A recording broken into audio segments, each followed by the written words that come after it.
नमामि धन्वन्तरिमादिदेवम्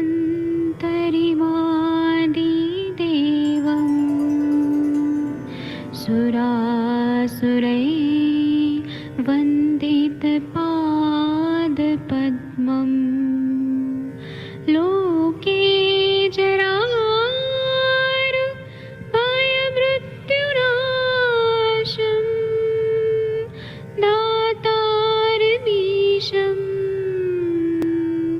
विविधौषधीनां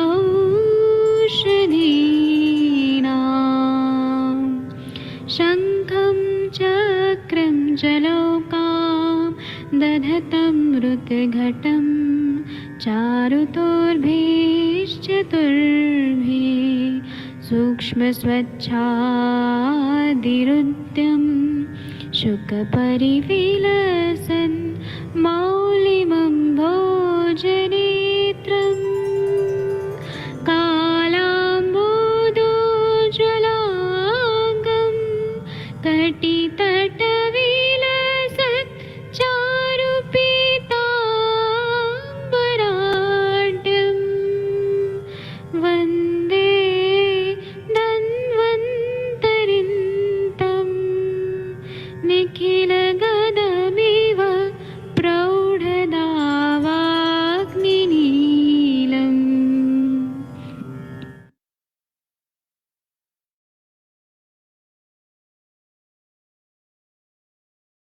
कोई भी सपना साकार करने के लिए सबसे जरूरी है सही कोच का होना। चुनिए आयुष दर्पण डिजिटल को और करे अपनी क्लिनिकल आयुर्वेद सीखने का सपना साकार। Download the app now.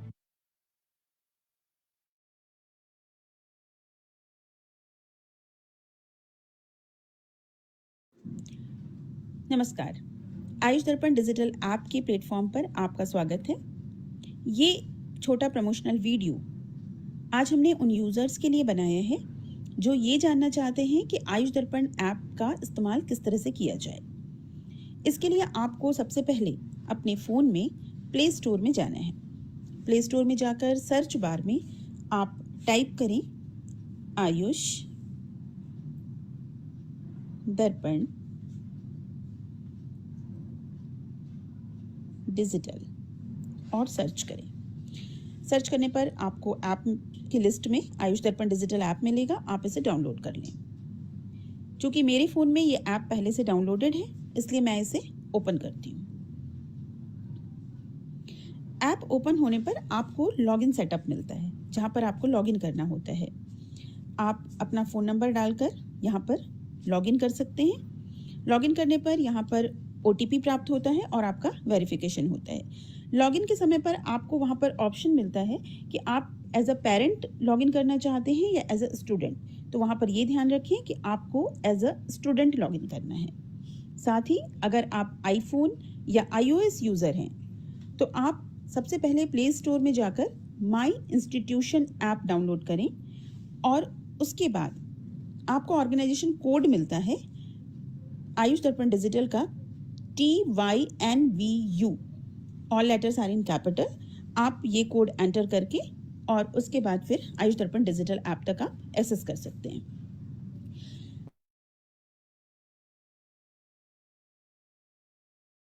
तो हमारे इस ऐप में आयुष दर्पण डिजिटल में आकर आप कोर्सेज परचेस करना चाहते हैं तो इसके लिए आप स्टोर में जाएं।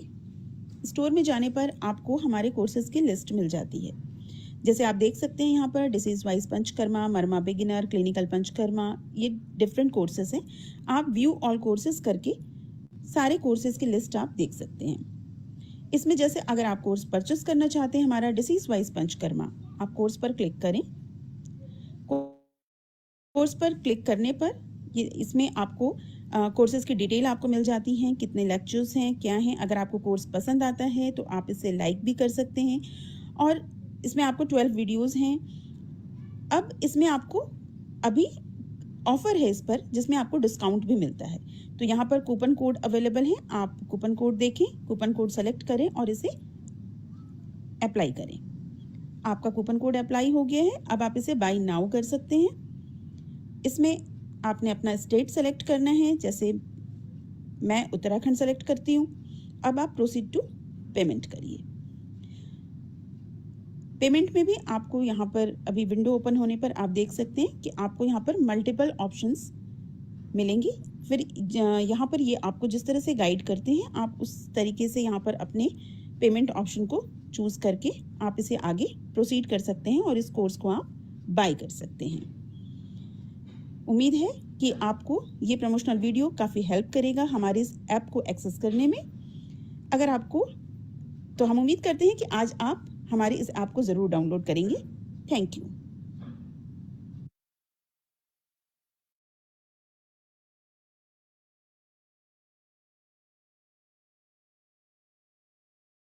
प्रणाम सभी लोगों को। मैं वैद्य अरविंद पाठक ने महाराष्ट्र से आप सभी लोगों का स्वागत करता हूं। सभी लोगों को कोटि कोटि प्रणाम करता हूं। आइए आज हम लोग क्लिनिकल संभाषण शुरू करते हैं। आप सबके सब भारत के सर्वश्रेष्ठ चिकित्सक हैं और मैं सभी को प्रणाम करके यहाँ पे क्लिनिकल संभाषण शुरू करता हूँ। आज मैं सबसे पहले शशि तिवारी मैम को यहाँ बुलाना चाहूंगा। कल वो बस्ती दे रही थी और वो बोल रही थी कि मैं कुछ बताऊंगी, तो शशि मैम आप कुछ बताएंगी पहले? हाँ जी सर, कल तो दशमूल गाड़े की बस्ती दिया था और इतने नियम कानून के पालन नहीं करते, क्योंकि जैसे सर ने जब पढ़ाया भी था तो कि बस्ती जब होता है तो बस्ती के टाइम में कम से कम 7-8 चीजों का परहेज रहता है। मतलब उतना तो नहीं करते, क्योंकि अपने टाइम से सोना, अपने टाइम से उठना जागना, ये सारे कार्यक्रम होते हैं।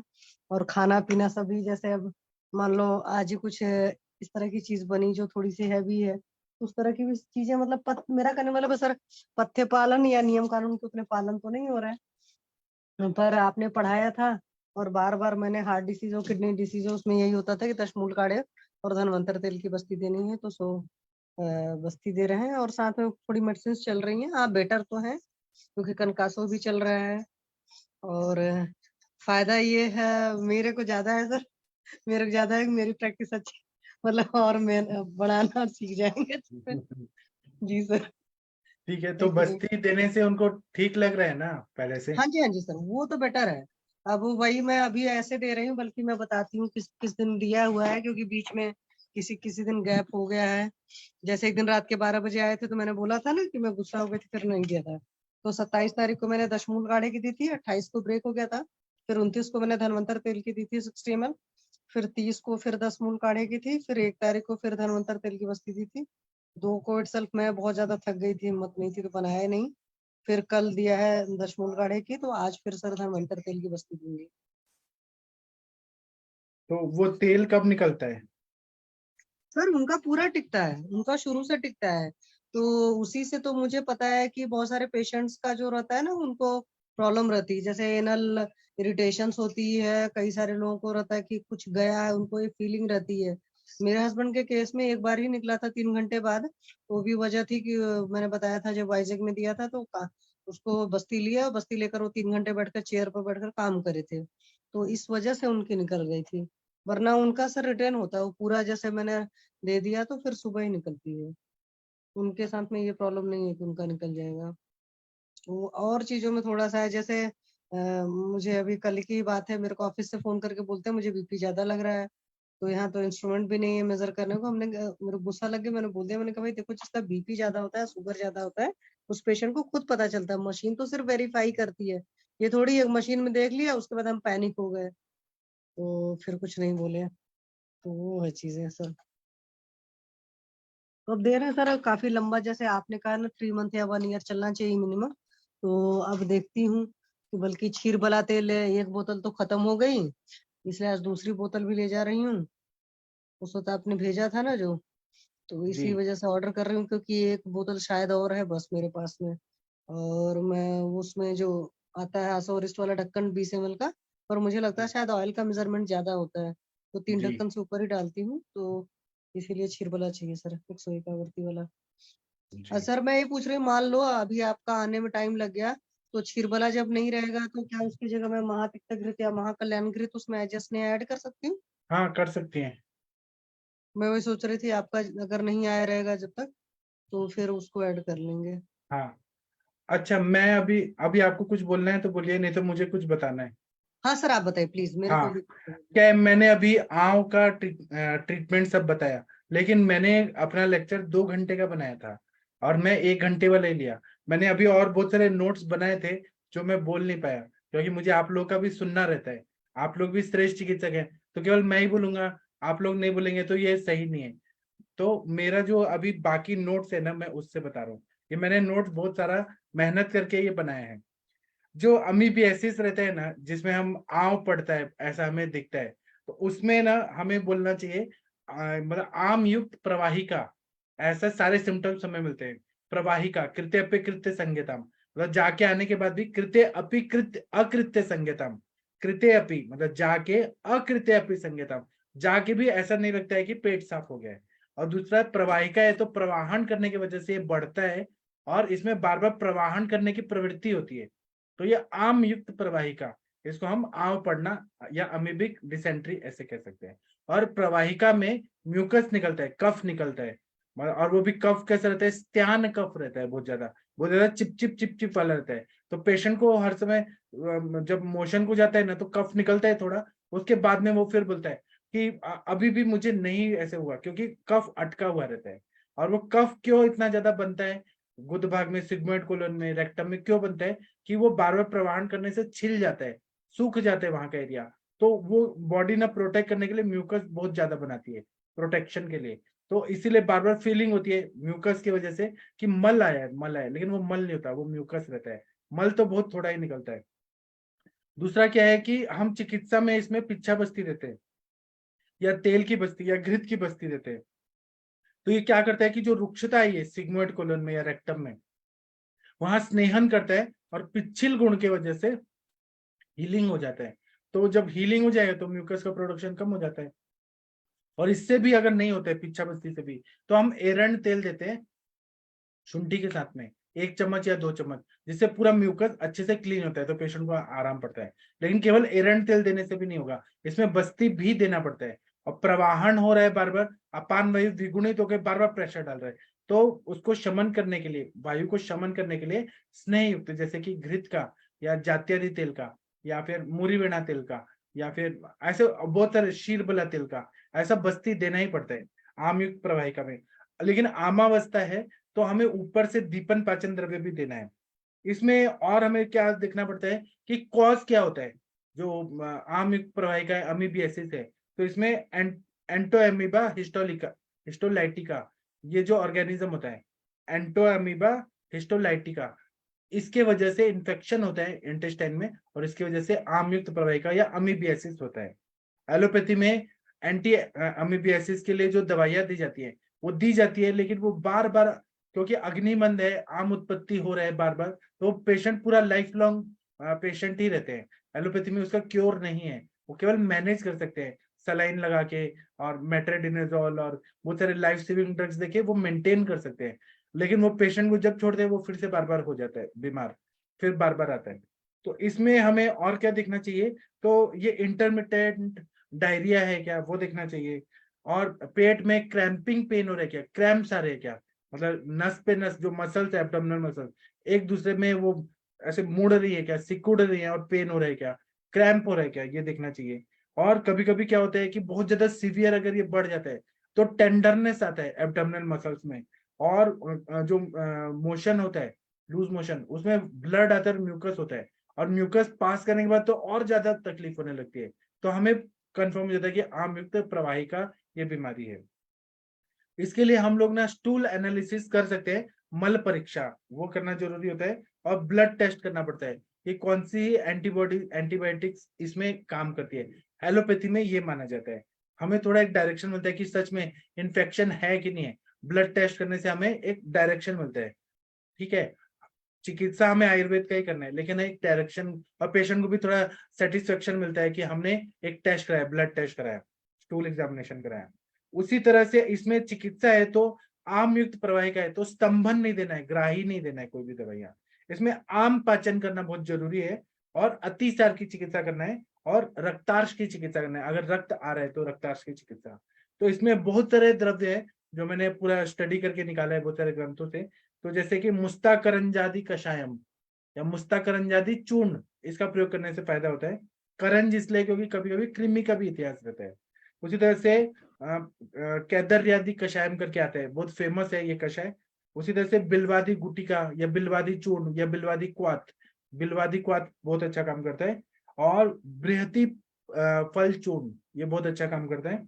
उसी तरह से कपित्ताष्टक चूर्ण जो होता है, कपित्ताष्टक चूर्ण आपने सुना होगा, जो कपित्त से बनता है, जो कवट होता है ना उससे, और बहुत सारे द्रव्य रहते हैं। हमारे सर के फॉर्मूला बुक में आप देखिए कपित्ताष्टक चूर्ण है, उसका बहुत अच्छा फायदा होता है। दाढ़ीमाष्टक चूर्ण से फायदा होता है। उसी तरह से संजीवनी वटी, मधुकासव, ये जो एमिबिक डिसेंट्री रहता है या आम युक्त प्रवाहिका है उसमें बहुत अच्छा फायदा करता है। और या चांगेर्यादि घृतम, ये देने से फायदा होता है। या ग्रहण्यान्तक घृतम करके आता है, उससे फायदा होता है। ग्रहणी कपाट रस, ग्रहणी शार्दुल रस, यकृत प्लिहारी लौ, फिर परपटिकल्प जितने हैं वो देने से फायदा होता है। और इसमें नाभि पूरण करना बहुत जरूरी होता है, तो कर्पूरादि तेल या धन्वंतर तेल से नाभि पूरण करना चाहिए, बहुत अच्छा फायदा होता है। और इसमें अगर चाय दे, कभी कभी चाय बिना दूध वाला जो ब्लैक टी होता है वह देने से आमयुक्त प्रवाहिका रुक जाता है, बहुत अच्छा फायदा होता है। और जिसमें चीनी नहीं होना चाहिए। ये सुनील गिल जी बोले जो न्यू ग्रुप है उससे जोड़ना है, प्लीज बताए। ऐसा कोई नया ग्रुप है क्या? डॉक्टर सुनील गिल जी, आपको किसने बताया कि कोई नया ग्रुप है? डॉक्टर सुनील गिल जी, कौन सा नया ग्रुप है? नहीं सर, नहीं सर, ये जो बंद नहीं हो गया था सितंबर वाला, अक्टूबर जो वाला ग्रुप? जो अक्टूबर में किया ना अब। हाँ हाँ, हाँ जी सर, उसमें मैं नहीं हो पाया, ऊपर पसली नहीं किया था मेरे को सितंबर वाले आप में एक ऐड, काम करिए, आप जो तो मेरे को सितंबर लिंक नहीं ग्रुप है मिल रहा ना, ना, इसलिए। ठीक है, हाँ जी, आप जो सितंबर ग्रुप है ना हाँ जी, का जो इंट्रोडक्शन दिया जाता है स्टार्टिंग हाँ में, जी, उसमें लिंक दिया हुआ है, वो क्लिक करिए, गूगल फॉर्म आ ठीक जाएगा। है जी, वो गूगल फॉर्म भरिए, पैसा भरिए और ज्वाइन हो जाइए। ठीक है जी, ओके। इसी तरह से तक अभी आपका ध्यान इधर नहीं है जो मैं पढ़ा रहा हूँ, क्लासरूम में टीचर की तरफ ध्यान देना चाहिए, इधर उधर डिस्टर्ब नहीं करना चाहिए। ध्यान दीजिए जो मैं बता रहा हूँ, ये मैंने बहुत मेहनत से किया है, तो इसलिए बीच में कोई भी नहीं बोलेगा। इसी तरह से तक्र का सेवन करना है। तक्र और हिंग, उसमें हिंग होना चाहिए। हिंग इसलिए क्योंकि वो अनुलोमन करता है।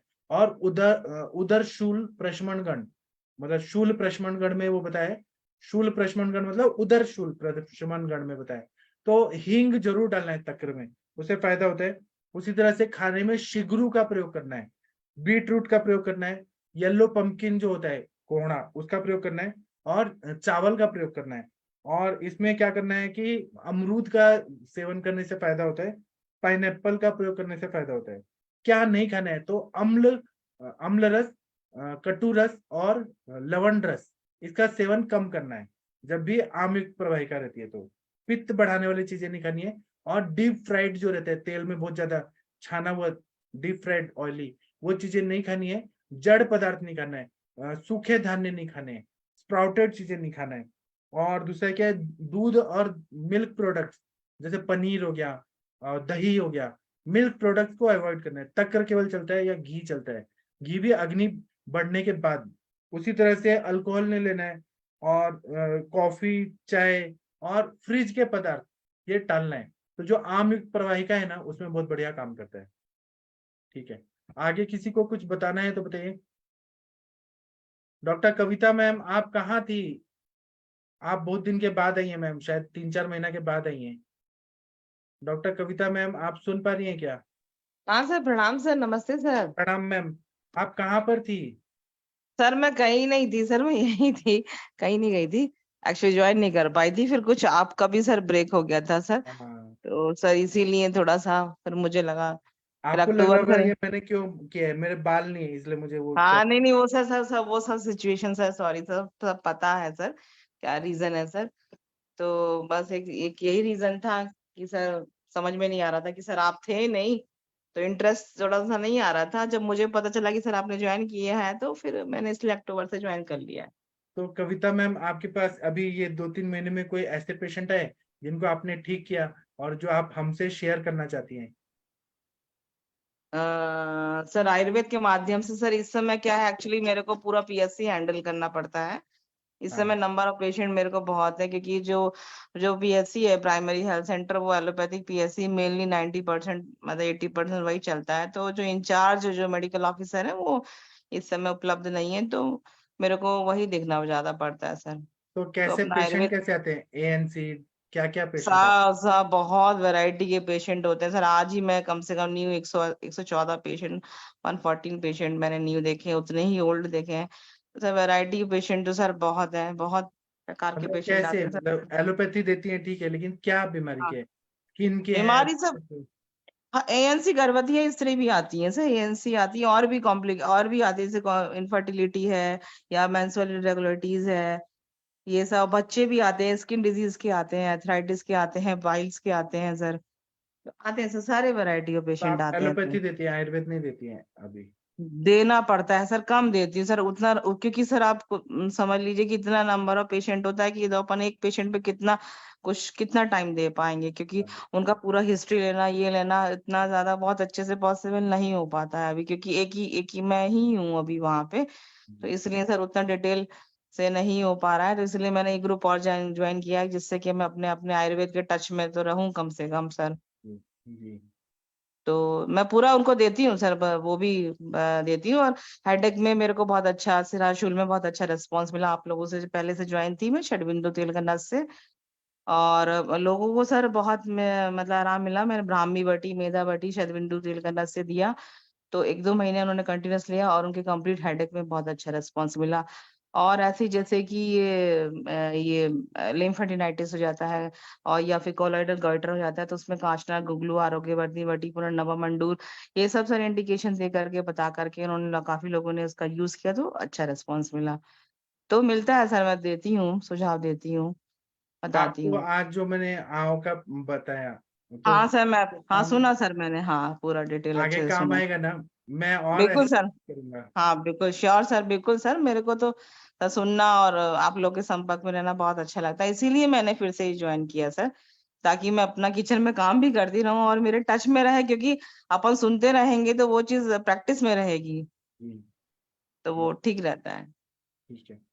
अभी मैं जी सर। कोशिश करूंगा कि सुबह का जो संहिता पाठन का सर मैं ये बोल रही थी सर, आप वो षड क्रिया काल आपने पढ़ा दिया क्या सर, जो आप पढ़ाने नहीं वाले नहीं थे? नहीं, वो रुका हुआ है, अभी मुझे करना है, स्टार्ट करना है। हाँ सर, वो बहुत अच्छा पॉइंट है सर, मैं आपको पहले भी बता रही थी, बोल रही हाँ थी कि सर इसको जरूर कराइएगा।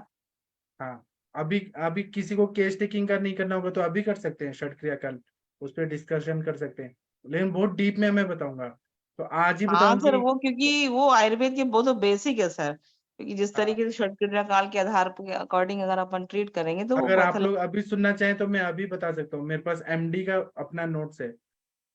हाँ अभी सर तो बता मैं दीजिए सर। हाँ बहुत सर बता में दीजिए। पढ़ाऊंगा, बहुत डीप में पढ़ाऊंगा। जी सर, हाँ सर, तो वही बड़ा इंटरेस्टिंग, तो मेरे को सर वैसे भी सुनना बहुत अच्छा लगता है, तो वो ये जो ज्ञान है वो कहीं ना कहीं जरूर काम आता है। ठीक है। और हाँ आप लोग सर। सुनिए, मैं षट क्रिया काल पढ़ाता हूँ। अब ना पब्लिक डिमांड पे लेक्चर्स होंगे।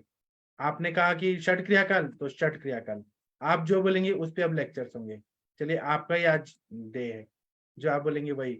अब षट क्रिया काल पे हम लोग बात करेंगे। आप लोग ना पढ़े होंगे षट क्रिया काल, कोई भी व्याधि होने के लिए षट क्रिया काल हमारे सुश्रुत संहिता में बताया गया है। तो हम लोग ना षट क्रिया काल पे विस्तार से बात करेंगे। 1 मिनट रुकिए, मुझे अपना ये जो एमडी का नोट्स है वो निकालने दीजिए, क्योंकि हमें बहुत डीप में सुश्रुत संहिता की टीका से पढ़ाया गया था। आप लोगों को ये चाहिए मेरे नोट्स तो मैं दे सकता हूँ, ये मैं किसी को देता नहीं हूँ, क्योंकि ये मुझे काम आता है हर समय। 1 मिनट रुक जाइए। और ये षट क्रिया काल को पढ़ना समझना बहुत ही इंपॉर्टेंट रहता है। 1 मिनट बस।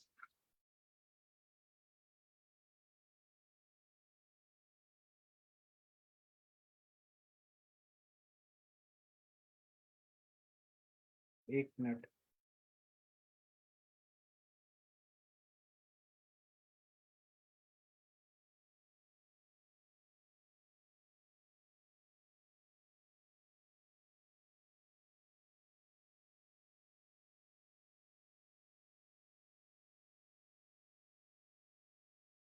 आप लोग तब तक बात करते रहिए, मुझे 1 मिनट निकालने में थोड़ा टाइम लग रहा है। षट क्रिया काल पे हम लोग अभी चर्चा करने वाले हैं, और वो मेरा बार बार पढ़ा हुआ है ना, तो मुझे इतना मुश्किल नहीं होगा पढ़ाना। मैं आराम से जल्दी जल्दी अच्छे से एक एक पॉइंट कवर कर दूंगा। आप लोग कुछ बोलिए तब तक। सर इस समय सर जो पेशेंट आ रहे हैं ना इस समय यहाँ एमपी में सर, मतलब इतना फीवर और इतना ज्यादा मतलब वायरल आ रहा है सर, कि वो ठीक ही नहीं होते सर। फीवर वगैरह कंटिन्यूस बना है, बहुत हाई ग्रेड फीवर आ रहा है। और गले में भी सर डिस्फेजिया बताते हैं, खाने में दिक्कत है, पानी पीने और उसमें थ्रॉट में दिक्कत है, आप इरिटेशन। उनका आम का पचन करिए ना, लंघन जी लंघन सर। से मेन करिए। आप षडंग पानीय दीजिए, मुद्गयुष दीजिए और शुंठी सिद्ध जल दीजिए। आप जी सर। एलोपैथी का दवाई भी दे रहे हैं, लेकिन लंघन नहीं कराएंगे, आम का पचन नहीं होगा तो क्या फायदा होगा। जी सर। हाँ सर, ज्वर बिल्कुल उनका सर ठीक ही नहीं होता। इंजेक्शन एंटीबायोटिक सब लगाते हैं, वो बार बार वहां की ओपीडी इसलिए बढ़ी रहती है क्योंकि सर उन दवाओं से, कुछ अंग्रेजी ट्रीटमेंट से वो लोग ठीक ही नहीं हो पाते हैं, जी इसलिए ओपीडी की संख्या बहुत ज्यादा है वहां पे।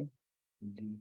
और उतनी सर। आप अगर चाहें कि वो पूरा ठीक हो जाए तो आप उनको लंघन कराइए। जी सर। ठीक है, अभी मैं ना ये पढ़ाना शुरू करता हूँ। क्रियाकाल का मतलब क्या होता है? षड क्रियाकाल, इसका बहुत ज्यादा महत्व रहता है। क्रियाकाल इति कर्मावसरः चिकित्सावसरश्च। ये सुश्रुत स्थान में 21 चैप्टर जो है उसमें 37 नंबर का श्लोक है। उसमें डलहन ने क्या बोला है कि क्रियाकाल का क्या मतलब होता है। क्रिया मतलब चिकित्सा, काल मतलब चिकित्सा के विषय में जो हमें अपेक्षा रहती है कि क्या व्याधि हुआ है और क्या सिम्टम्स है, तो वह काल, परफेक्ट टाइमिंग कि कब चिकित्सा करना है उसको समझना। अब जैसे कि संचयम प्रकोपम प्रसरम, तो संचय काल जब हो रहा है दोषों का, दोष दूषित समूर्छना स्टार्ट होने वाला है, दोष संचित हो रहे हैं, तो उस टाइम पे क्या चिकित्सा करना है, प्रकोप अवस्था में क्या करना है, प्रसर अवस्था में क्या करना है। ये चिकित्सा को जान को, क्रिया मतलब चिकित्सा और काल मतलब चिकित्सा विषय जो विकार की अपेक्षा, वो पर्टिकुलर स्टेज उसको जानना, मतलब क्रियाकाल का ज्ञान। अभी हम लोग देखते हैं तो व्याधि या दोषों की विभिन्न अवस्था जो रहती है उसकी चिकित्सा करने के लिए जो टाइमिंग मिलता है हमें, उसको हम क्रियाकाल बोलते हैं।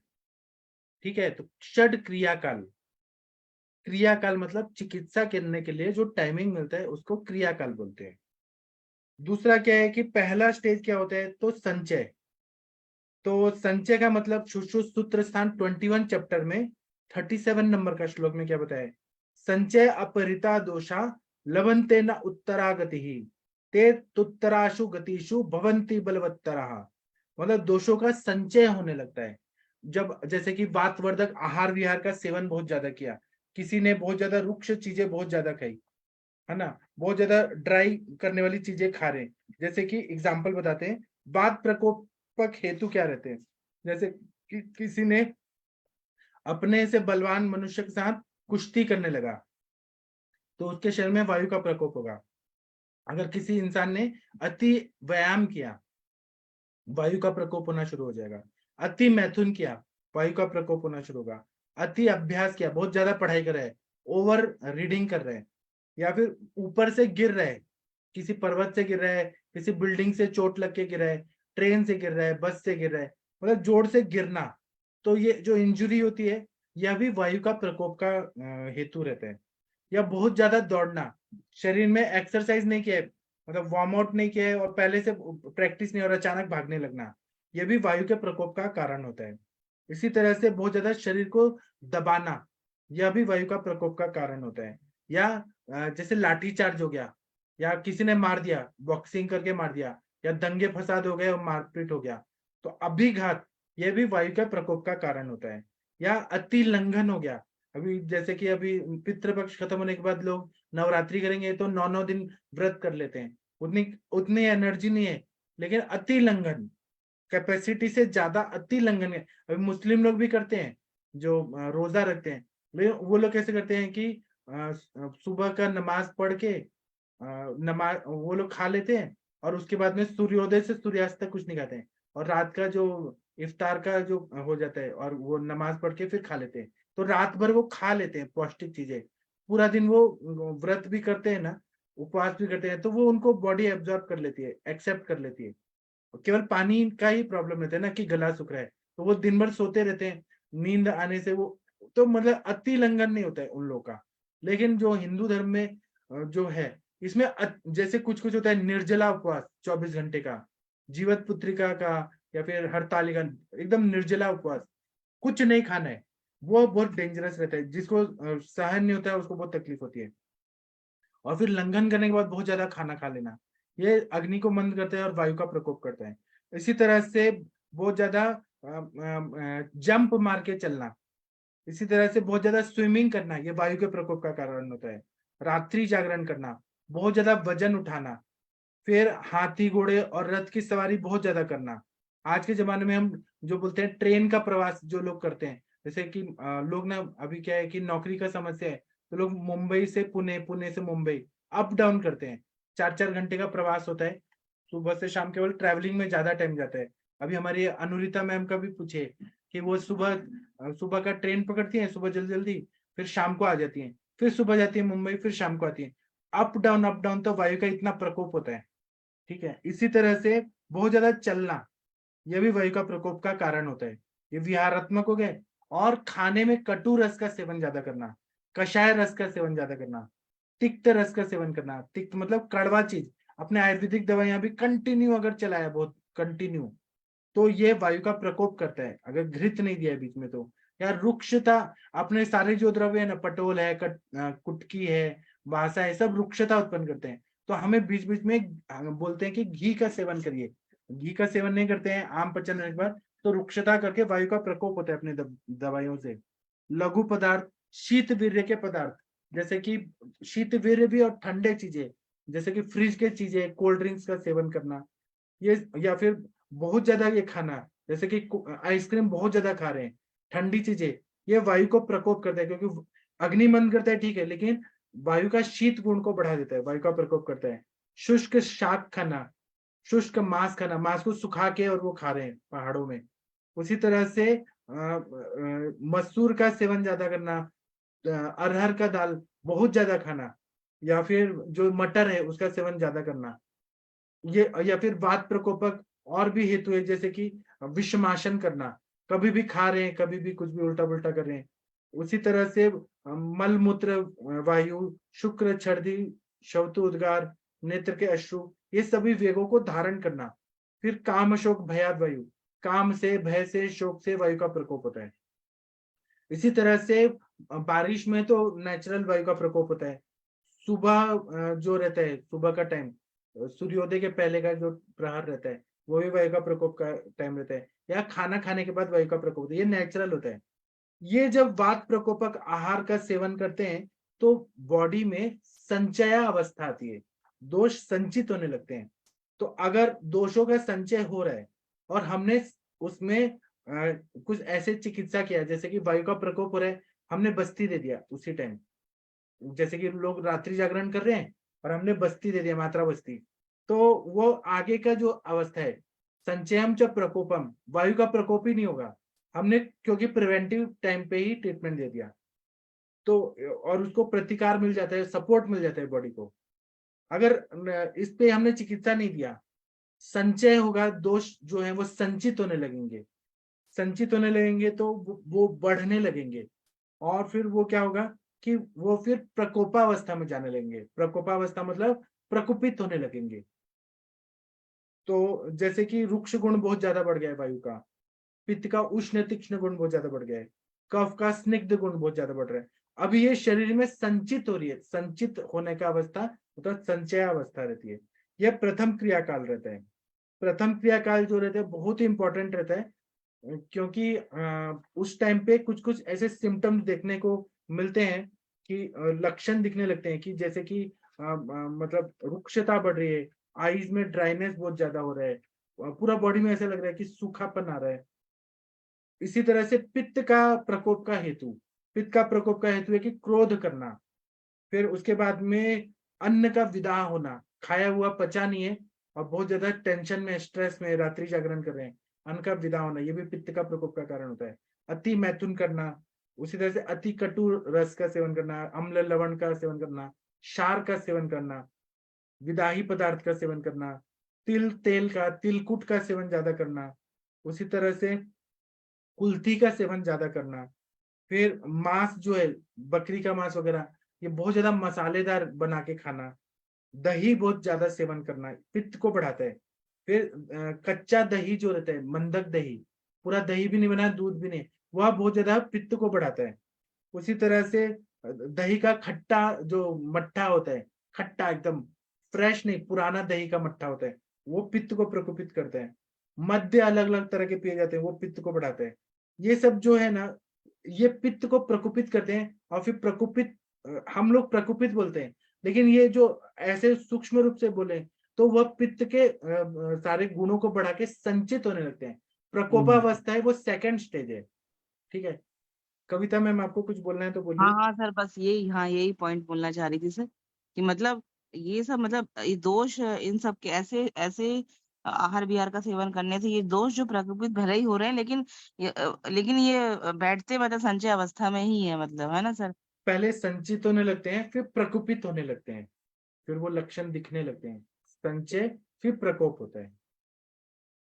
हम लोग क्या है, हम लोग संचित अवस्था देख नहीं सकते हैं। हमारे पास पेशेंट आते हैं प्रकोप के टाइम पे ही आते हैं, प्रकोपित हो जाते हैं दोष, तभी उनको सिम्टम्स दिखने लगते हैं। जैसे आंखों में जलन हो रही है, बर्निंग सेंसेशन पूरे बॉडी में हो रहा है, हाइपर एसिडिटी हो रहा है, ये प्रकोपावस्था में हमें पेशेंट हमारे पास आते हैं। तो हम लोग ज्यादातर कॉमन भाषा में बोलते हैं कि ये प्रकोप के हेतु हैं। हम संचय के हेतु नहीं बोलते, प्रकोप के हेतु ऐसे बोलने लगते हैं। लेकिन अवस्था ऐसे रहती है कि पहले संचय होता है, फिर प्रकोप होता है, फिर प्रसर होता है, ऐसे ये क्रम से होता है षट क्रियाकाल। क्रियाकाल मतलब चिकित्सा के लिए कौन कौन सा टाइम, ये स्टेजेस रहते हैं दोषों के। और आप लोगों को कुछ बोलना है तो बोलिए। अंजना मैम, आप षट क्रियाकाल पे कुछ बोलना चाहें तो बोल सकती हैं।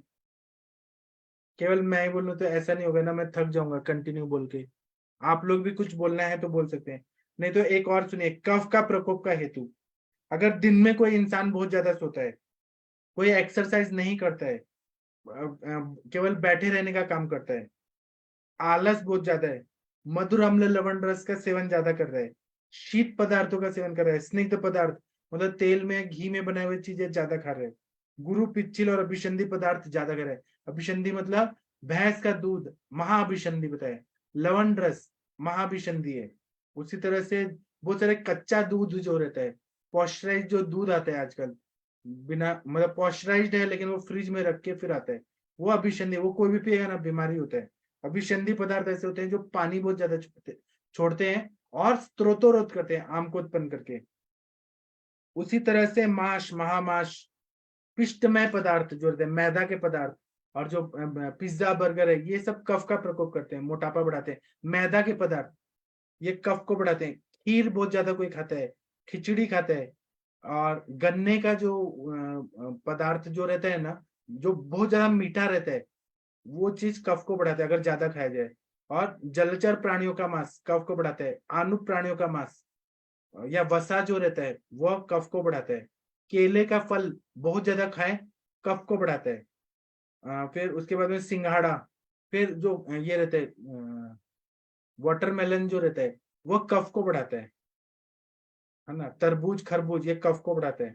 ठंडा चीज को सेवन करना कफ को बढ़ाता है। समशन, अध्यशन, समशन मतलब पथ्य पथ्य दोनों को साथ में खाना, या अध्यशन। और फिर पानी बहुत ज्यादा पीना, ये या शीतांबु पान, ठंडा पानी पीना, ये कफ को बढ़ाता है। अब आप लोग कुछ बताइए। तो अवस्था जो रहते हैं, संचय, प्रकोप, प्रसर, इस पे हम लोग कल और बात करेंगे। अभी एक ही चीज पे बहुत ज्यादा बोलेंगे तो फिर वो बहुत ज्यादा हो जाएगा। आप लोग को एक केस बताना चाहें तो बताएं। मैं संचय अवस्था क्या रहती है वो पूरा अच्छे से बताऊंगा, प्रकोपावस्था में क्या रहता है, प्रसर अवस्था क्या रहता है, एक एक पॉइंट कवर करते जाएंगे हम लोग, कल करेंगे। आज हमने केवल हेतु पे देखा कि क्या क्या होता है, बात का, पित्त का, कफ का हेतु। प्लीज कृपया बोलिए। डॉक्टर रवि कुमार सिंह सर, आप कोई केस डिस्कस करना चाहते हैं तो कर सकते हैं। नलिनी मैम, राम कुमार जी, डॉक्टर दिव्या जी, आप लोग केवल अगर लेक्चर, खाना खा रहे कुछ टाइम बाद बोलते हैं। आप लोग अगर केवल लेक्चर सुनने आए तो लेक्चर ही सुनिए। जी सर प्रणाम। हाँ प्रणाम सर। जी सर, के मेरे पेशेंट है जी तो मैं उसका सब तैयारी कर रहा हूँ, 1-2 दिन में ले आऊंगा सर नाश्ता में सर जो है। सर उनको क्या तकलीफ क्या है वो तो बताइए सर। जी सर, उनको डायग्नोसिस मेरी जो किटिव है जी, तो अभी पूरी हिस्ट्री ले लूंगा सर, तैयारी कर रहा हूँ तो उसके बाद फिर मैं जब पूरा वर्कआउट कर लूंगा तब मैं सर फिर लाऊंगा आपसे परमिशन लेके। जी थैंक यू सर। ठीक है। और उनका हेतु वगैरह आप निकाले हैं क्या सर? नहीं सर, अभी कल पेशेंट को बुलाया है मैंने। ठीक है सर, आप बताइएगा। और सर वो आपके पहले वाले जो पेशेंट थे, वो मैडम की बहन थी, उनको फायदा हुआ है?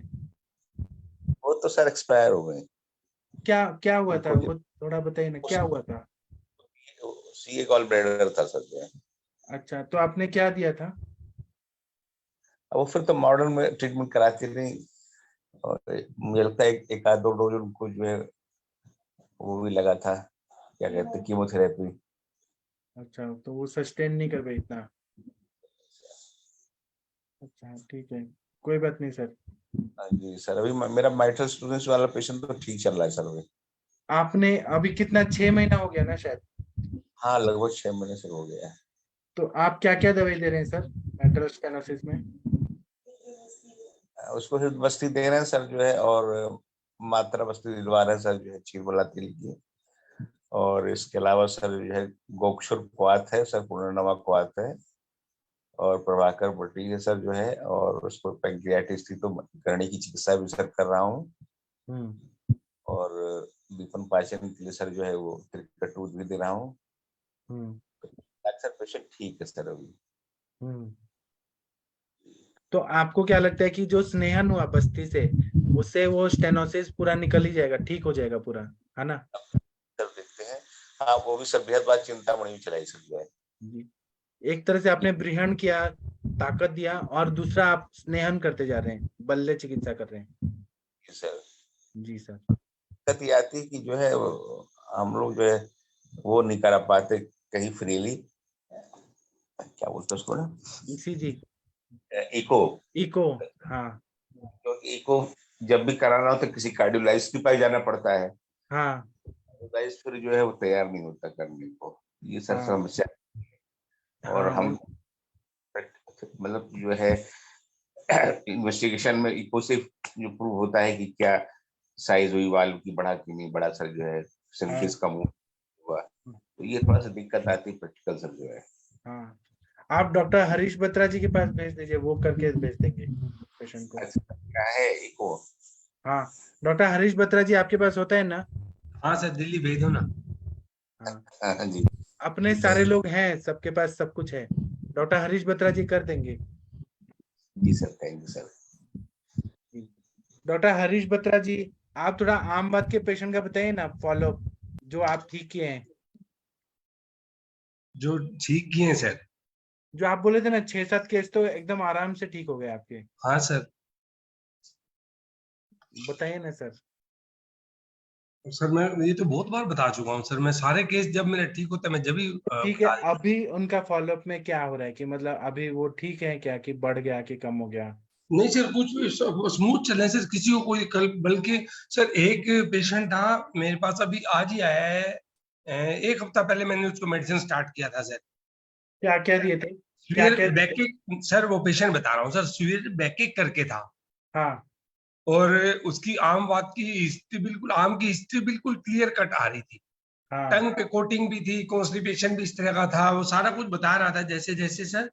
और उसको मॉडर्न वालों ने एमआरआई के लिए बोल दिया था, पेन हाँ बैकिक था, सीवियर बैकिक था। तो हाँ मैंने उनको मैं 1 हफ्ता देखते हैं, अगर तो इन मेडिसिन से बात बनती है तो ठीक है, नहीं तो उसके बाद एमआरआई की तरफ जाएंगे। हाँ सर आज ही आए थे, मैंने उसको अस्थि पाचक दिया था, महायोगराज गूगल दिया था, और एक महावात विध्वंसक रस दिया था, और एक कैस्टर ऑयल दिया था सर, बस हाँ। इतने से आज बता रहा है मेरे को, बस नाम मात्र दर्द रह गया, मैं बिल्कुल ठीक हो गया हूँ। सेम आज कंटिन्यू किया है। और हिस्ट्री उसने उस दिन मेरे को दी नहीं थी, आज उसने दी है, डायबिटिक और हाइपरटेंसिव की। और वो भी एक क्वेकर चला रहा है, ना कोई उसने इन्वेस्टिगेशन कराई है 2 साल से, ना HbA1c, ना कोई शुगर का रूटीन, कुछ नहीं कराया। आज उसको रूटीन कराया है सर, उसके बाद कल सवेरे आता है तो देखते हैं। बैकिंग में उसको बहुत फर्क पड़ा है सर इससे। महानारायण ऑयल दिया था लोकल एप्लीकेशन के लिए। लोकल एप्लीकेशन, अच्छा जी सर, बस इतने से बहुत अच्छा से सेटल हुआ है सर। अच्छा। एक वो मेरा उसका पेशेंट था सर, जो डायबिटिक का था, डायबिटिक का चल रहा है, उसको वो लोअर लिम्ब में ना सर, फीट में भी नमनेस भी थी, बर्निंग सेंसेशन भी थी। वो आपका सप्तानू चूर्ण वो था ना टेबलेट सर, उससे बहुत अच्छा सेटल हुआ है। अभी जिस दिन से आपकी आई है उस दिन से बता रहा है मेरे को 60% तो रिलीफ है। अच्छा, तो ये 2 केस हैं सर जो अभी प्रेजेंटली चल रहे हैं, बाकी तो सब चल ही रहे हैं। तो सर आपके पास जब पेशेंट आयुर्वेद से ठीक होते हैं तो वो क्या मतलब क्या सोचते हैं कि कुछ अलग हो रहा है यहाँ पे काम दिल्ली? सर मैं जिस जगह बैठा हूँ ना सर, हाँ। मेरे पास अब पोश एरिया से पेशेंट सिर्फ आयुर्वेद के नाम से ही आ रहा है। मैं द्वारका का बहुत पेशेंट आ बढ़िया। रहा है, मेरे को विकासपुरी का आ रहा है, और मॉडर्न के नाम पे यहाँ पेशेंट नहीं आएगा, क्योंकि मेरे से परली साइड में जो है उनको ना अच्छी खासी मतलब फैसिलिटी मिल जाती है, तो मेरे यहाँ इधर नहीं आएगा। मेरे यहाँ जो इधर आ रहा है बस आयुर्वेद के नाम पे ही आ रहा है। जी। और आप तो एमडी काय चिकित्सा हैं, तो आप तो अच्छे से एनालिसिस करके संप्राप्ति बना के हेतु बंद करा के एकदम बढ़िया से उनको सेटिस्फाई करके भेजते होंगे। उसके बिना मैं करता ही नहीं ना सर। मेरे को जहां डाउट होता है मैं उस पेशेंट को लेता ही नहीं हूँ, मैं संभाषा में डाल देता हूँ सर। हाँ। संभाषा में डालने के बावजूद भी जब जो मेडिसिन यहाँ डिस्कस होती है ना सर, हाँ। मैं उस मेडिसिन का प्रॉपर से गो थ्रू होता हूँ कि किसका क्या इफेक्ट है, इसका गुण धर्म क्या, मैं सब कुछ एक ही चीज देखने के बाद पेशेंट को देता हूँ। मैं ऐसे नहीं देता हूँ सर। बराबर। ऐसा हाँ। नहीं है ब्लाइंडली आपने कुछ भी बोल दिया मैं दे दूंगा। आपने बराबर। जो बोला है सर, मैं उसको ना डॉक्यूमेंट्री देखूंगा कि ये प्रूवन है या कि नहीं है, नहीं तो मैं नहीं बराबर। दूंगा सर। बराबर। बहुत सारे लोग हमारे सर का फॉर्मूला बुक लेके और वही चीज दे देते हैं, फिर नहीं फेल सर, हो जाते हैं। मैं बिल्कुल ऐसा नहीं करता हूँ सर, बिल्कुल नहीं करता हूँ ऐसा। हाँ, तो आप अपने यहाँ के सारे लोगों को बोलिए कि ऐसा ना करें, फॉर्मूला बेस्ड ना करें, अपना सर भी मैंने दिमाग। लिखा था, मैंने वो जब भी लिखा था, जोशी सर को भी लिखा था कि कम से कम जो भी कोई फार्मूला जो भी कुछ का बताए उसके लॉजिकल होना चाहिए, लॉजिक होना चाहिए क्यों दिया गया। जो वही तो हाँ। सीखेंगे सर यहाँ इस प्लेटफॉर्म पे, और क्या सीखना है सर। बराबर। नहीं तो किसी की भी नकल करके ऐसे दे देंगे सर। इस प्लेटफॉर्म का फायदा ही तो यही है। वही आप तो। इतनी मेहनत करके हमें एक एक चीज पढ़ाते हैं, हम उस चीज को थोरो ना करें तो फिर अच्छा नहीं। हमें भी तो मेहनत करनी चाहिए ना सर। बराबर ना, जितना मैं मेहनत करूंगा आप भी करेंगे तो आपका और ग्रोथ होगा। नहीं तो मैं बस बताऊंगा वही चीज देंगे तो क्या मतलब है उस चीज नहीं का। सर, मैं अपनी तरफ से बहुत मेहनत करता हूँ सर। इसके बाद मेरे को रात को 12 1 1:30 बज जाता है सर। उसके बाद एक एक चीज को देखता हूँ, एनालाइज करता हूँ कि कौन सी चीज दी है तो क्यों दी है, इसका एडवर्स इफेक्ट क्या है, या इफेक्ट है तो कहाँ है सर। मैं तो बिल्कुल ऐसी प्रैक्टिस करता हूँ सर, और मैं बहुत बढ़िया। करूंगा तो ऐसी करूंगा, नहीं तो नहीं करूंगा सर। आपने। मॉडर्न में भी मेरा यही है सर। जब तक मैं उसको प्रॉपर से डायग्नोज नहीं कर लेता मैं नहीं जाता हूँ सर। मैं अपनी चद्दर से बाहर बिल्कुल नहीं जाता हूँ। जितना जी। मेरे को नॉलेज है मैं उसी में ही रहता हूँ सर। उससे बाहर दुनिया भर के कंसल्टेंट अवेलेबल हैं सर, किसी को भी हायर करेंगे सर, कोई भी आएगा, ऐसे ही तो देने हैं। कम जी। से कम पेशेंट का तो भला होगा। बराबर। और आपने आमवत के 7 पेशेंट देखे तो सातों का दवाई कुछ ना कुछ चेंज ही हुआ होगा, एक ही हाँ सर, फॉर्मूला तो है। सात सात नहीं सर, कम से कम मैं अब तक 20 के 25 पेशेंट ठीक कर चुका हूँ। आज जो है मेरे पास गृहिणी दोष का पेशेंट आया हुआ है सर, यहाँ से पानीपत से। उसका वो चल रहा है सर, कल विरेचन करूंगा उसका। अच्छा, पानीपत से इतना दूर से आपके पास जी पेशेंट आ रहे सर। वो रेफरल था, एक यहाँ का पेशेंट ठीक हुआ था, मनोरोग का था, वो ठीक हुआ, फिर वो वहां से वहां आया सर। हैं? बहुत बढ़िया। सर एक दिन आपके पास अमेरिका के राष्ट्रपति भी आएंगे। अरे सर, हम तो ऐसे ही खा लेंगे सर, रूखी रोटी खा लेंगे सर। इतने बड़े आदमी को हम नहीं बुला सकते सर। आप मेरे को ना डीएम करा दो सर, मैं बिल्कुल जिसको भी कहो मैं उससे कोशिश करूंगा बुलाने की। जी। ठीक है। तो सर आप कितना मतलब डेडिकेटली आप हर लेक्चर में सब कुछ सीखते हैं, कुछ अच्छा करते हैं, बहुत अच्छा लगता है सर। जी सर। जी sir, thank you sir, thank you. ऐसे ही हमारी एक डॉक्टर वर्षा कौशिक मैम है, ये इनका प्रैक्टिस भी बहुत अच्छा चल रहा है अभी। वर्षा मैम, आप कुछ बताना चाहेंगी तो बता सकती हैं। आप भारत की बहुत अच्छी और विद्वान, इंटेलिजेंट, विदुषी ऐसी हमारी चिकित्सिका हैं। कृपया अपना कोई अनुभव शेयर करना चाहें तो कर सकती हैं। जी प्रणाम सर। हाँ, प्रणाम मैम। प्रणाम सर दीदी। सर अभी तो मेरे फादर इन लॉ का फाइब्रो स्कीम कराया है। हाँ। उसमें फाइब्रोसिस तो मतलब बहुत ही ज्यादा सीवियर है। अच्छा, जी। एक बार रिपोर्ट्स भेजिए ना ग्रुप में या मुझे, तो हम और पढ़ते हैं क्या करना है। और बाकी सिम्टम्स क्या है उनके? सिम्टम्स तो अभी सेटल्ड है सर, जो पहले से प्रॉब्लम थी वैसे ही है, तो अभी तो ठीक है। मतलब खा रहे हैं, खाना वाना खा पा रहे हैं ठीक से खा रहे हैं और अभी कोई ऐसी नहीं, कुछ नहीं प्रॉब्लम आ रही है। दवाइयाँ तो चल ही रही हैं तो, और आशावरिष्ठ भी चल ही रहे हैं, थोड़ा सा मात्रा और तो बढ़ा दी क्या है मैंने। फाइब्रोटिक लीजन है, फाइब्रोटिक लीजन है, क्या हुआ है?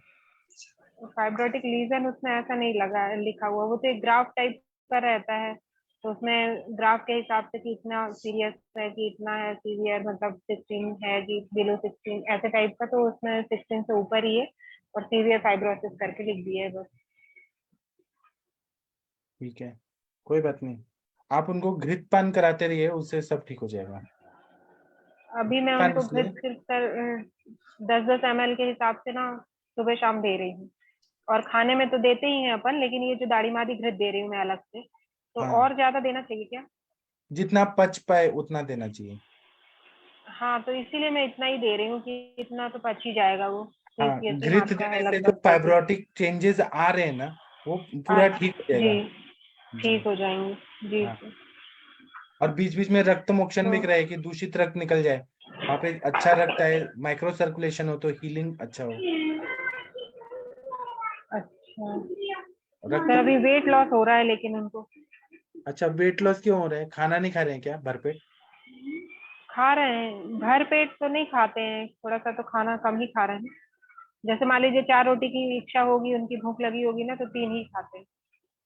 और फ्रूट्स आप खिलाती और हैं? पहले तो 2 ही खा रहे थे, मतलब जी फ्रूट्स जी सर, सुबह के टाइम। हाँ, ठीक है ना, ड्राई फ्रूट्स भी खा रहे हैं वो तो। ठीक है ना, हो जाएंगे, चिंता मत करिए, सब अच्छा हो जाएगा।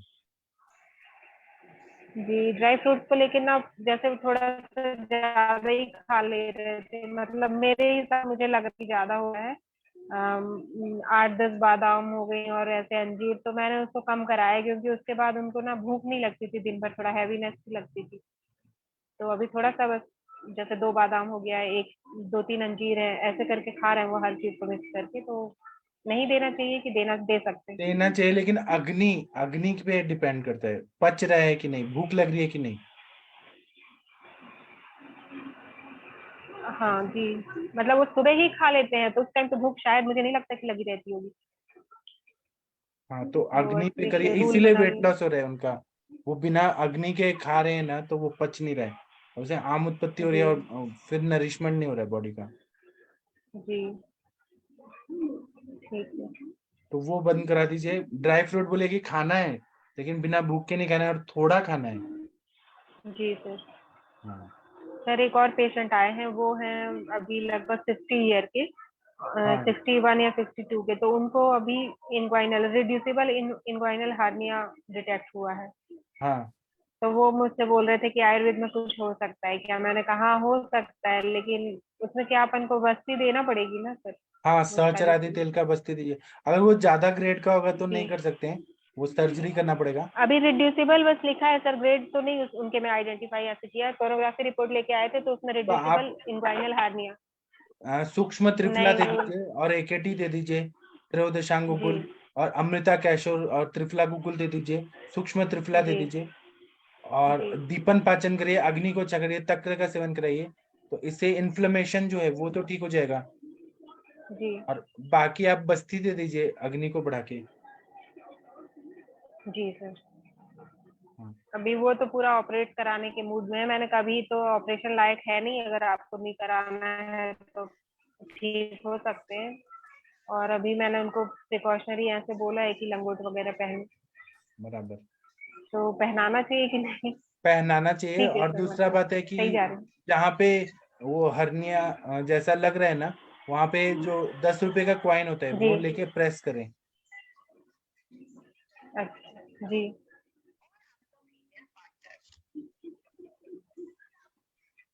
ठीक है। और आप क्या दवाई दे रही हैं? मैं तो बता दिया, आप क्या दे रही हैं दवाई? सर, मैंने अभी उनसे ये पूछा कि आपको लेना है कि नहीं आयुर्वेदिक ट्रीटमेंट, क्योंकि वो उनका मूड बस ऐसे ही रहता है। मैंने बस्ती के लिए बोला ना, तो वो बोल रहे थे आना पड़ेगा, फिर ये करना पड़ेगा। तो अभी के लिए मैंने उनको बस वही त्रिफला गुगुलू दिया है, और एक और एक और चीज दी है, वात बीजांकुश रस दिया है, बस 2 ही चीज दी थी। ठीक है ना, दीपन जितना, पाचन तो ठीक ही था उनका एक तो। अब उन पे डिपेंड करते हैं वो कितना ठीक होना चाहते हैं। नहीं होना है तो वो सर्जरी करा ले। हाँ जी सर, कराना और क्या। जी, ज्यादा नहीं सीरियसली सोचना चाहिए। लेते नहीं है ना सर, पिछली बार जी ज्यादा एक बार सोचना और नहीं आए थे चाहिए, पाइल्स आने के लिए आए तो तो आए, नहीं आए तो नहीं आए, ज्यादा नहीं सोचना चाहिए। नहीं आए। जी सर। ठीक है। और वो आपके ईडी के पेशेंट सब ठीक हो रहे हैं? अभी तो सर दवाई चल रही है। अब मैं कल उनसे बात करके फिर बताऊंगी नेक्स्ट उन लोग का क्या है। अभी वो लोग खुद से फोन ही नहीं करते हैं कैसे पेशेंट, कोई बात जब नहीं। मेडिसिन खत्म होती है तब करते हैं डायरेक्ट।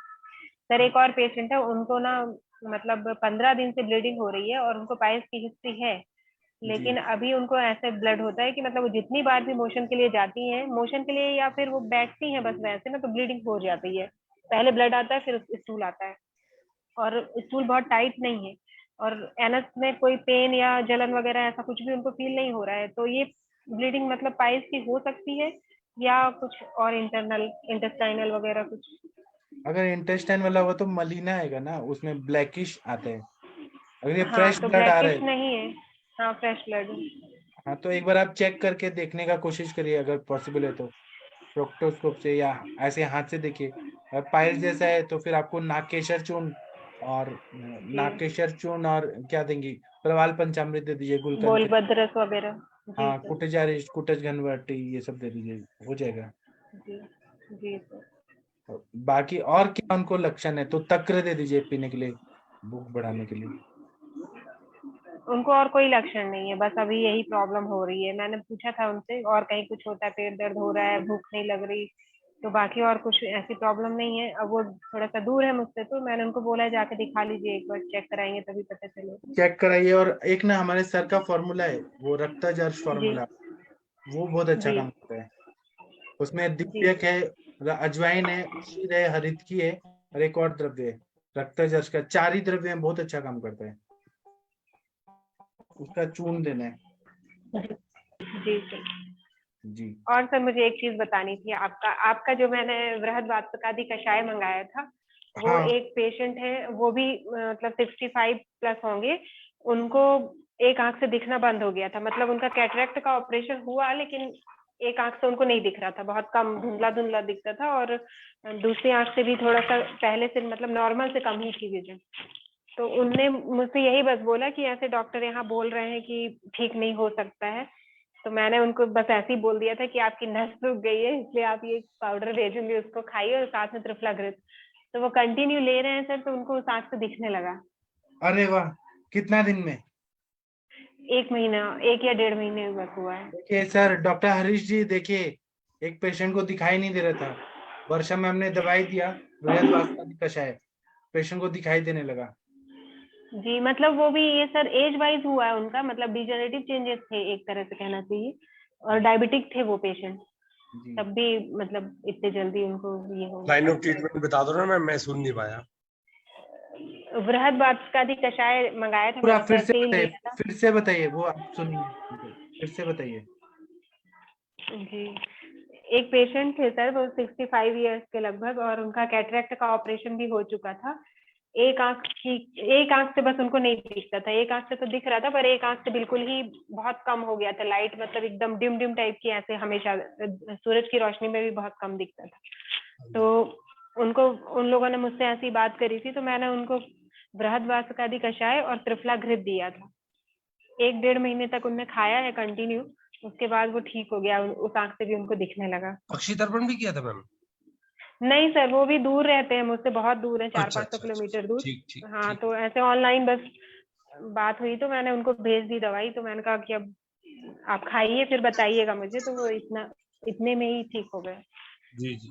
हाँ, और उनको मैंने ये भी बोला सर कि जैसे बृहद वातस्पति कषाय खाने से रुक्षता होती है और फिर आंखों में ईचिंग होने लगती है, तो त्रिफलाग्रित इसीलिए साथ में दे रही थी, और अगर फिर भी हो तो उसी घृत से अंजन टाइप का लगा लेंगे आंख में। तो वो लगाया कि नहीं वो तो नहीं पूछ पाई हूँ, अभी बात नहीं हो पाई पेशेंट से डायरेक्ट, उनके मतलब जो रिलेटिव थे उन लोगों ने बताया था कि ठीक हो गया। देखिए सर, ऐसा पैदा होता है, आयुर्वेद का मिरेकल है ये। बृहद वास्कादि जी सर। कषाय जो है ना, सच में बहुत अच्छा फायदा होता है। जी लेकिन उन्होंने लिया पूरी शिद्दत से, और बोल रहे थे बहुत कड़वा है, इसको मैं ही ले सकता हूँ।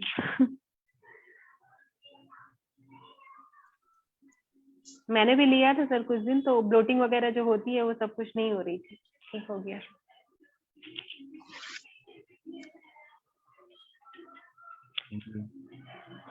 आप लोग भी आंखों के लिए बृहदवासकादि कषाय का प्रयोग करिए और मुझसे लीजिए। मैं जो देता हूँ वो ऑथेंटिक रहता है, उसमें कोई एडल्ट्रेशन नहीं रहता। फायदा होता है, मतलब पेशेंट बोलते हैं कि हमें 1 महीना में अच्छा फायदा हुआ। ऐसे झूठ बात नहीं है, ये सच में होता है। ठीक है, सर क्या इंग्रेडिएंट है सर उसमें? आप ये ग्रुप में स्वप्निल जी से मांगिए। ठीक है सर। मैंने लेक्चर लिया है, उसका पूरा डिटेल में एक एक चीज बताया। बृहदवासकादि वासा मेन है उसमें। ठीक है सर, मैं मंगाता हूँ सर। कल मैं भी अपना अक्षी तर्पण शुरू कराऊंगा सर।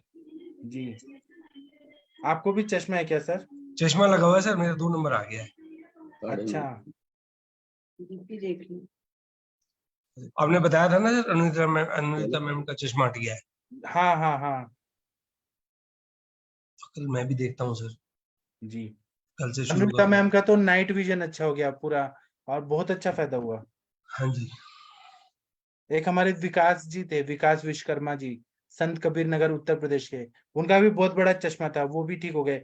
एक डॉक्टर सुवर्णा खानगार मैडम आती है, उनका भी चश्मा में बहुत अच्छा फायदा हुआ। वो सच में बृहदवासकादि कषाय, आप स्वप्निल जी से मांगिए, यूट्यूब पे मेरा लेक्चर है, आप सुनिए। हाँ देखिए, रवि सर ने भी लिखा है।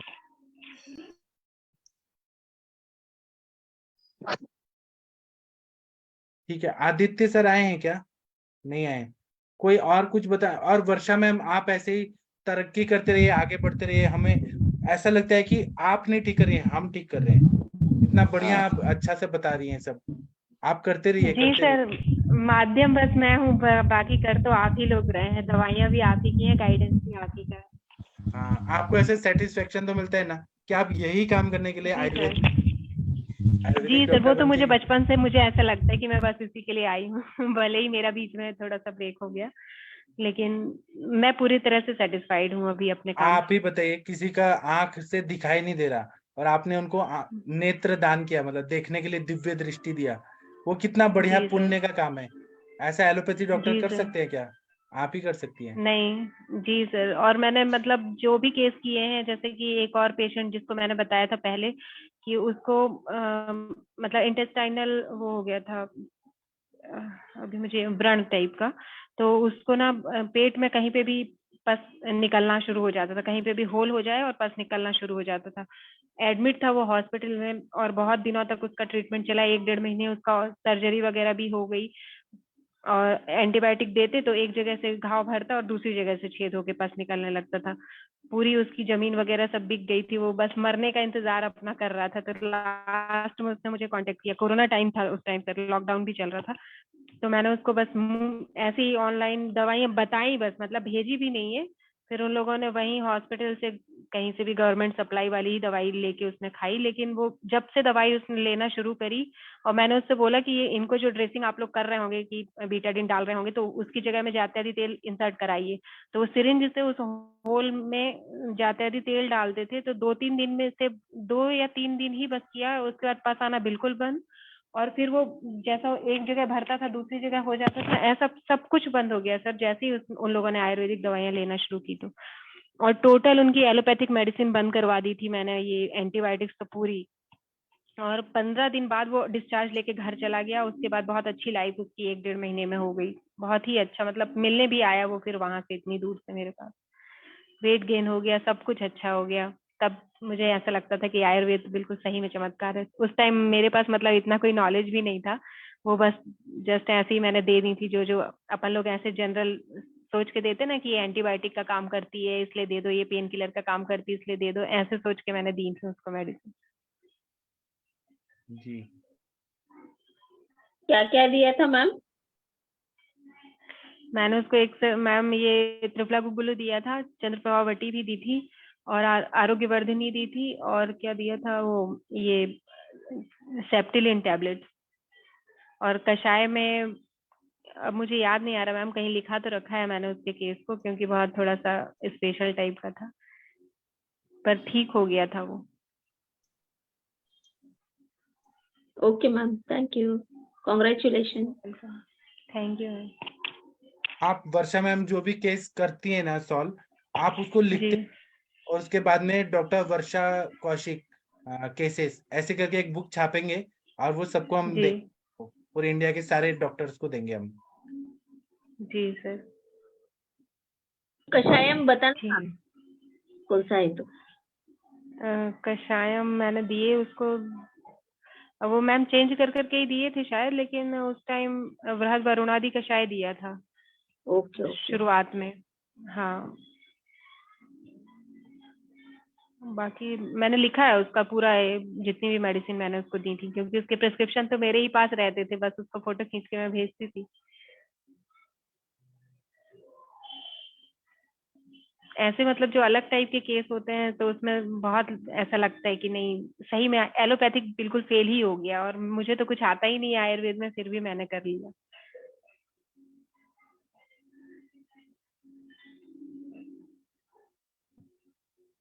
हेलो।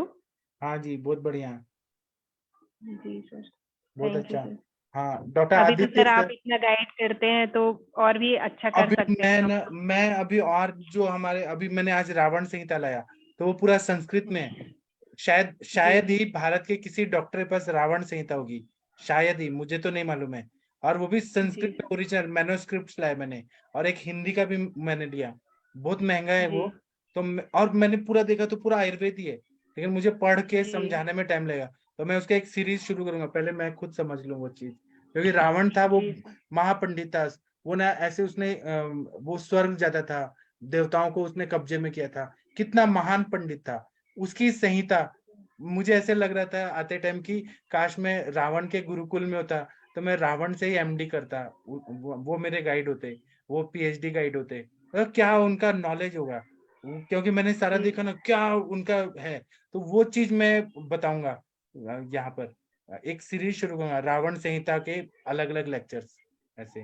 जी सर। हाँ, जी हम लोग केवल बिल्कुल, रावण थैंक यू। से नाड़ी नाड़ी तंत्र ही फेमस है, आधे लोगों को समझता है आधे को नहीं समझता है रावण का नाड़ी तंत्र। लेकिन रावण जी संहिता में इतना बढ़िया बढ़िया चीज है ना, अभी मैं वो संस्कृत में पढ़ के और फिर आप लोगों को बताऊंगा सब चीज। इलिया। ठीक है डॉक्टर, थैंक यू मैम वर्षा। क्या है, हम लोग इस थैंक यू दुनिया सर। से चले जाएंगे, लेकिन हमारे कर्म ऐसे होने चाहिए ना कि लोग कहें कि हाँ कुछ तो कर्म करके गए अच्छा सा। जी जी सर। ठीक है। डॉक्टर आदित्य सर, आप कुछ बोलना चाहेंगे? कुछ लोग आपके बारे में चैट बॉक्स में लिखे हैं कि आदित्य सर कौन है, आपके बारे में जानकारी चाह रहे हैं लोग। आदित्य सर। सर सर मैं सनातन को मानने वाला एक अपना देश का इंसान हूँ, और कैसे। डॉक्टर रवि कुमार सिंह सर आपके बारे में जानना चाहते हैं, चैट बॉक्स में लिखा है कि डॉक्टर आदित्य शिवहरे सर कहाँ से हैं, गृहिणी के लिए भी हिस्ट्री ले, ऐसे लिखे हैं। आप कहाँ से हैं, थोड़ा अपने बारे में बताइए सर। सर मेरा जन्म ग्वालियर में हुआ था, मैं अभी इटावा में रहता हूँ। ग्वालियर मध्य प्रदेश में पड़ता है, इटावा 130 किलोमीटर दूर है ग्वालियर से। अभी मैं सरकारी नौकरी कर रहा हूँ एलोपैथिक फील्ड में।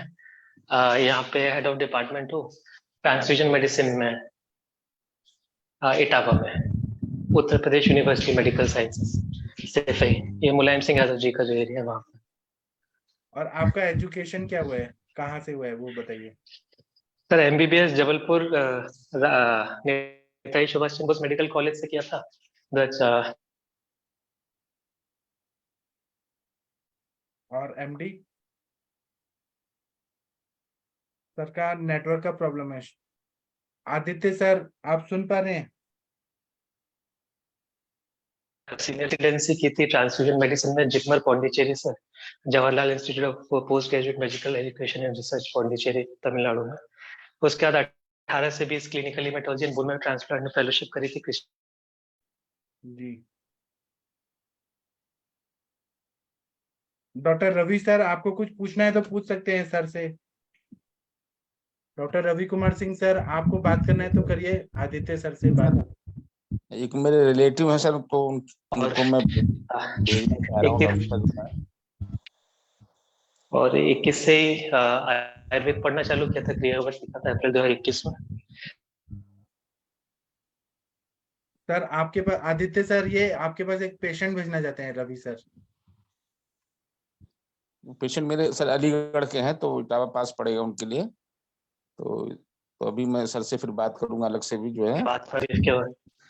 थर्ड वेव के बाद रक्षा शास्त्र औषधि भी लुप्त होते हुए देखी, जिन्होंने मेरे मरीज ठीक करे थे। और अभी सर वही सरकार के नियमों के हिसाब से अपना एमडी कर रहा हूँ, दिल आयुर्वेद से जुड़ा हुआ है जी सर। और सारे तरीके के मरीज ठीक करे कहीं ना कहीं, जैसे लिवर के grade 3 fatty changes, early cirrhosis ठीक किया है, रिफ्रैक्टरी हार्ट फेलियर ठीक किया है, लंग ट्रांसप्लांट के लिए मरीज ठीक किया है, ब्रेन की फाइब्रोसिस ठीक किया है, रिफ्रैक्टरी सीजर्स ठीक करे, और non specific pains, gall bladder का स्टोन, स्प्लीन का सिस्ट, ये सारे ठीक करे बीच बीच में। जी, तो डॉक्टर रवि कुमार सिंह सर आपके पास एक पेशेंट भेजना चाहते हैं, आदित्य सर। आप सुन पा रहे हैं? आदित्य सर शायद नहीं सुन पा रहे हैं। जी सर। आदित्य सर, आप तक मेरी आवाज जा रही है क्या? शायद नहीं जा रही है। कोई बात जी सर, जा रही है। हाँ, तो एक डॉक्टर रवि कुमार सिंह सर एक पेशेंट भेजना चाहते हैं जो कैंसर से पीड़ित हैं, वो आपके पास भेजना चाहते हैं, तो आप कैंसर नहीं सर, और दूसरी प्रॉब्लम उनको।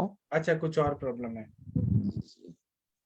तो मैं डॉक्टर से बात करूंगा अलग से जो है, नंबर मैं इसमें से ले लूंगा, है सर ग्रुप में, तो मैं सर के पास मरीज भेजूंगा। ठीक है सर, आपसे बात कर लो। सर आदित्य सर ने बहुत बड़ी बात कही है सर। क्या बोले सर?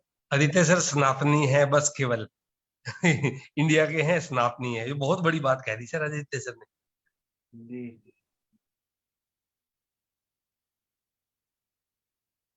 असली में सनातन धर्म तो कब से है। अभी जो रावण संहिता मैंने आज लाया, तो उससे तो पता चलता है कि सनातन धर्म ही था ना पहले। कोई मान्य न है। उत्तर कोरिया के लोग अयोध्या में आके दर्शन करते हैं, वो मानते हैं कि अयोध्या से उनका कनेक्शन है। सनातन धर्म तो कब से है। नहीं, मैं वो नहीं कह रहा हूँ सर। जैसे मैं बता देता हूँ, मैं हरीश बत्रा हूँ, ये हैं, तो आदित्य सर ने सब कुछ हटा के सनातनी कर दिया, सब एक हो गया सर। हाँ, बहुत अच्छी बात कही है सर जी। और आदित्य सर का एक आप सुबह देखिएगा, संस्कृत कितना बढ़िया पढ़ते हैं, शुद्ध उच्चारण। एक एमबीबीएस एमडी डॉक्टर होके और संस्कृत में इतना इंटरेस्ट है इनको। सर सुनता हूँ सर, पर मेरे को ना मौका नहीं मिल पाता सर सुबह पढ़ने का। सुबह मैं भाग में होता हूँ सर, बेटे को छोड़ना होता है ना सर स्कूल में सर जी, तो बस मैं लैपटॉप लगा के छोड़ देता हूँ, सारे काम करते करते सुनता रहता हूँ। तो आप चाहते हैं मैं 6 बजे लेक्चर लूं कि 5 बजे? आप बोलिए सर दिन में 4 बजे। दिन में 4 बजे? जी तो सर। वो तो हम कुछ अलग लेक्चर लेंगे, हम काय चिकित्सा पढ़ेंगे 4 बजे। हाँ सर। हाँ, और वो भी हाई लेवल का काय चिकित्सा। वही चाहिए सर मेरे को। जैसे कि गंगाधर ने जो टीका लिखी है वो पढ़ेंगे, जल्प कल्पतरु, या चरक की जो टीका है। बहुत ज्यादा डीप में जाना है काय चिकित्सा में। सर कब से शुरू करना है सर? तो आप नवीन सर से पूछिए ना, अभी सेशन होने के बाद पूछिए फिर। ठीक है सर। हाँ, वो एकदम डीप में काय चिकित्सा पढ़ेंगे, एकदम एक एक चीज एकदम क्लियर करेंगे। सर उस दिन मैंने जिक्र तो किया था सर कि मेरे को ना चलिए सुपर स्पेशलिटी के लिए मेरे को तैयारी करनी है। जी, कोई बात नहीं, आप सर से बोलिए, सर बोलेंगे। जूम तो सर ऑन करते हैं ना, मेरे हाथ में नहीं है कंट्रोल। आज कल बात करता हूँ सर। हाँ जी सर, सभी को फायदा होगा ना सर उससे, काय चिकित्सा से? हाँ, लेकिन बहुत डीप में होगा। अब जैसे मेरा 7 बजे का लेक्चर होता है शाम का, वो बहुत सिंपल लैंग्वेज में होता है कि बीएमएस को भी समझ जाए। लेकिन जो 4 बजे हम काय चिकित्सा पढ़ाएंगे ना, वो सबको नहीं समझ आएगा। वो जिनको बहुत ऐसे शुद्ध संस्कृति आती है उसी को समझ आएगा। बहुत डीप में पढ़ाऊंगा।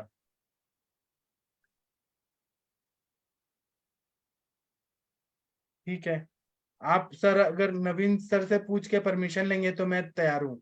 मैं कल लेता हूँ सर। पीएचडी लेवल का है वो, बहुत ज्यादा डीप में है, ऐसा मैं पढ़ाऊंगा। जब भी तो सर क्लियर होगा ना सर। मैं इसी लेवल की तो मेरे को तैयारी करनी पड़ेगी ना सर। हाँ जी सर, ठीक है। तो अभी हम सेशन बंद कर दें सर? सेशन बंद करते हैं क्योंकि टाइम हो गया है। आप लोग खा पी के सो जाइए, फिर कल मिलते हैं। थैंक यू, प्रणाम, गुड नाइट, शुभ रात्रि।